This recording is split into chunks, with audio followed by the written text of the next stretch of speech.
New ಇಯರ್ಗೆ ವೆಲ್ಕಮ್ಗೆ ಒಂದು ವಾರ ಅಷ್ಟೇ ಬಾಕಿ ಇದೆ. ಸೆಲೆಬ್ರೇಷನ್ಗೆ ಸಿಟಿ ಜನ ಫುಲ್ ರೆಡಿ ಆಗಿದ್ದಾರೆ. ಪೊಲೀಸರು ಕೂಡ ಇದಕ್ಕೆ ತಯಾರಿ ಮಾಡಿಕೊಂಡಿದ್ದಾರೆ.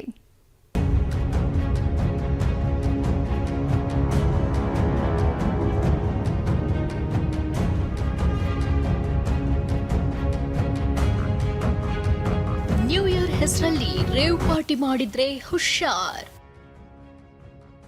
ಜನರ ನೆರವಿಗಾಗಿ ಪೊಲೀಸರಿಂದ QR ಕೋಡ್ ವ್ಯವಸ್ಥೆ. ನ್ಯೂ ಇಯರ್ ಸೆಲೆಬ್ರೇಷನ್ಗೆ ಕೌಂಟ್ ಡೌನ್ ಶುರುವಾಗಿದೆ. 2026ರ ಸ್ವಾಗತ ಸಂಭ್ರಮದಲ್ಲಿ ಅಚಾತುರ್ಯ ನಡೆಯದಂತೆ ಖಾಕಿ ಕಟ್ಟೆಚ್ಚರ ವಹಿಸಿದೆ.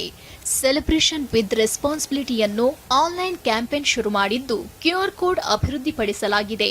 ಸಂಭ್ರಮದ ವೇಳೆ ಸಮಸ್ಯೆಯಾದರೆ ದೂರು ನೀಡುವ ವ್ಯವಸ್ಥೆ ಮಾಡಲಾಗಿದೆ. ಈ ಬಗ್ಗೆ Ola, Uber cab, auto, bus, ಮೆಟ್ರೋಗಳಲ್ಲಿ ಪೋಸ್ಟರ್ ಅಂಟಿಸಿ ಜಾಗೃತಿ ಮಾಡಲಾಗುತ್ತಿದೆ. ಹೆಣ್ಮಕ್ಕಳ ಸೇಫ್ಟಿಗೆ ಹೆಚ್ಚಿನ ಒತ್ತು ನೀಡಲಾಗಿದೆ. ವಿಶೇಷವಾಗಿ ವುಮೆನ್ ಸೇಫ್ಟಿ, ಮಹಿಳಾ ಸುರಕ್ಷೆಗೋಸ್ಕರ ನಾವು ಬೇರೆ ಬೇರೆ ಪ್ಲ್ಯಾನ್ಸ್ ಮಾಡಿದ್ದೀವಿ. ಅದರಲ್ಲಿ ವುಮೆನ್ ಹೆಲ್ಪ್ ಡೆಸ್ಕ್ ಮತ್ತು ಚೆನ್ನಮ್ಮ ಸ್ಕ್ವಾಡ್ಸ್ ಜೊತೆಗೆ ಆರ್ಟಿಫಿಷಿಯಲ್ ಇಂಟೆಲಿಜೆನ್ಸ್ ಯೂಸ್ ಮಾಡಿ CCTV ಕ್ಯಾಮ್ರಾಸ್, ಸರ್ವಿಲೆನ್ಸ್ ಕ್ಯಾಮ್ರಾಸ್ ಮತ್ತು ಅಡ್ವಾನ್ಸ್ ಟೆಕ್ನಾಲಜಿಯಲ್ಲಿ FRCS ಮತ್ತು ANPR ಕ್ಯಾಮ್ರಾಸ್ ಕೂಡ ಯೂಸ್ ಮಾಡ್ತೀವಿ. ಇದು ಎಲ್ಲದಕ್ಕೋಸ್ಕರ QR ಕೋಡ್ದು ಒಂದು ನಾವು ಇವತ್ತು ಬಿಡುಗಡೆ ಮಾಡ್ತೀವಿ. ಇದು ಸ್ಕ್ಯಾನ್ ಮಾಡಿದರೆ ಸಿಟಿಸನ್ಸ್ ಅವರು ಎಲ್ಲೆಲ್ಲಿ ಇದು ನಮ್ಮ ವೆಬ್ಸೈಟಲ್ಲಿ ಏನೇನು ಅಪ್ಲೋಡ್ ನಾವು ಮಾಡ್ತೀವಿ ಅದನ್ನು ಎಲ್ಲ ನೋಡ್ಕೊಳ್ಬೋದು. ಇನ್ನು ನ್ಯೂ ಇಯರ್ ಹೆಸರಲ್ಲಿ ರೇವ್ ಪಾರ್ಟಿ, ಡ್ರಗ್ಸ್ ಪಾರ್ಟಿ ಮಾಡಬಾರ್ದು, ಡ್ರಿಂಕ್ ಅಂಡ್ ಡ್ರೈವ್ ಮಾಡಬಾರ್ದು ಅಂತ ಕಮಿಷನರ್ ಎಚ್ಚರಿಸಿದ್ದಾರೆ. ನಾರ್ಕೋಟಿಕ್ಸ್ ಡ್ರಗ್ ಬಗ್ಗೆ ಆಲ್ರೆಡಿ ನಿಮಗೆ ಗೊತ್ತಿದೆ. ನಾವು ಅದ್ರ 0 ಟಾಲರೆನ್ಸ್ ಇದೆ. ಅದ್ರ ಬಗ್ಗೆ ನಾವು ಏನೇನು ಕ್ರಮ ತಗೊಳ್ತಾ ಇದ್ದೀವಿ. ಮತ್ತು ಯಾವುದು ರೇವ್ ಪಾರ್ಟಿ ಮಾಡಲಿಕ್ಕೆ ನಾವು ಬಿಡೋದಿಲ್ಲ. ಡ್ರಂಕ್ ಆ್ಯಂಡ್ ಡ್ರೈವಿಂಗ್ದು ಸ್ಪೆಷಲ್ ಡ್ರೈವ್ ಕೂಡ ಮಾಡ್ತೀವಿ ನಾವು. ಸೆಲೆಬ್ರೇಷನ್ಸ್ಗೆ ಯಾವುದು ಅಡ್ಡ ಬರಬಾರ್ದು. ಯಾರು ಸೆಲೆಬ್ರೇಟ್ ಮಾಡ್ತಾರೆ ಅವರು ದಯವಿಟ್ಟು ಡ್ರಂಕ್ ಆ್ಯಂಡ್ ಡ್ರೈವಿಂಗ್ ಇದಕ್ಕೆ ನಾವು ಸಿಕ್ಕಾಕೊಳ್ಬಾರ್ದು. ಆ ನಿಟ್ಟಿನಲ್ಲಿ ಟ್ರಾಫಿಕ್ ಮತ್ತು L&Oದು ಜಂಟಿಯಾಗಿ ಕಾರ್ಯಾಚರಣೆ ಇರ್ತಿದೆ. ನಗರದಲ್ಲಿ ಯಾವುದೇ ಲಾ ಅಂಡ್ ಆರ್ಡರ್ ಸಮಸ್ಯೆ ಆಗಬಾರ್ದೆಂಬ ನಿಟ್ಟಿನಲ್ಲಿ ಪೊಲೀಸ್ ಇಲಾಖೆ ಅಲರ್ಟ್ ಆಗಿದೆ. ದಿನ ಕಳೆದಂತೆ ಸೆಕ್ಯೂರಿಟಿ ಪ್ಲಾನಿಂಗ್ ಹೆಚ್ಚಾಗ್ತಿದೆ. ವಿಕಾಸ್ TV9 ಬೆಂಗಳೂರು. ಈಗ ಬೆಂಗಳೂರಿನ ಇತರ ಸುದ್ದಿಗಳನ್ನ ಫಟಾಫಟ್ ಅಂತ ನೋಡೋಣ ಜಸ್ಟ್ 5ನಲ್ಲಿ.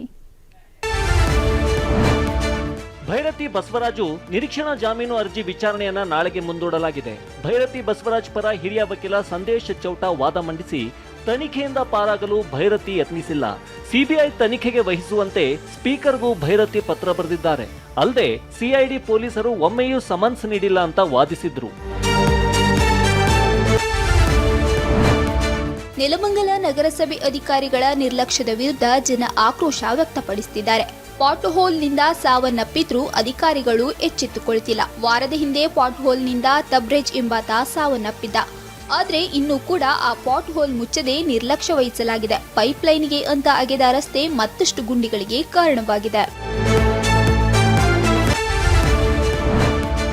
ನಗರದಲ್ಲಿ 2 ವಾರಗಳಿಂದ ಚಳಿ ಹೆಚ್ಚಾಗಿದ್ದು ಸಾಂಕ್ರಾಮಿಕ ರೋಗಗಳ ಜತೆಗೆ ILI ಮತ್ತು SARI ವೈರಲ್ ಫ್ಲೂ ಹರಡುವ ಭೀತಿ ಟೆನ್ಷನ್ ಹೆಚ್ಚಿಸಿದೆ. ಒಂದು ವಾರದಲ್ಲಿ 133 SARI, 21 ILI ಹಾಗೂ 3052 ಅಕ್ಯೂಟ್ ಡೈರಿಯಲ್ ಡಿಸೀಸ್ ಪತ್ತೆಯಾಗಿದ್ದು ಆರೋಗ್ಯ ಇಲಾಖೆ ಅಲರ್ಟ್ ಆಗಿದೆ. ನಿತ್ಯ ಕನಿಷ್ಠ 5ರಷ್ಟು ILI ಕೇಸ್ ಹಾಗೂ 100% ಸಾರಿ ಕೇಸ್ಗಳ ಪರೀಕ್ಷೆಗೆ ಸೂಚಿಸಿದೆ. ಅಲ್ಲದೆ ಎಲ್ಲಾ ಪ್ರಯೋಗಾಲಯಗಳಲ್ಲಿ ಸೂಕ್ತ ಟೆಸ್ಟಿಂಗ್ ಕಿಟ್ಗಳನ್ನು ಇರಿಸಿಕೊಳ್ಳಲು ಸೂಚಿಸಿದೆ.